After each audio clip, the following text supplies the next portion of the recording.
Айтып кетіңізші, не жағдай болып тұр сізде? Не жағдай болғанда мен магазинге нанға кетіп бара жатқанмын. Аха. Қай жерде? Қай көшеде?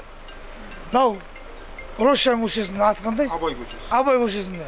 Соған кетіп бара жатқанмын нанға. Нанға кетіп бара жатқанда мына қыз жолымда кездесіп қалды. Вы извините, вы мне можете помочь? В чем дем? Чуть-чуть денег не хватает, хотели водку взять.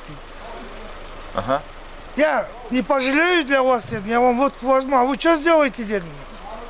Подождите, деді да, мен бұрышқа алып кетті. Мені бұрышқа алып кетті да, я у вас в рот возьму, деді. У вас в рот возьму, деді. Сколько надо, деді.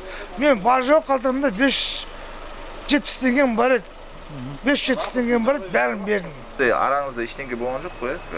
Арағда болмағанда маған айтты, 1000 теңге бер, мен алам аузыңа, деді. Аузына бердім мен шеше. Бердің ба? Бердім. Реально. Бердім аузына, бердім. Өзіңіз қай жылғыз? Аузына бердім, еще ақшасын да бердім, еще телефон тап қойдым.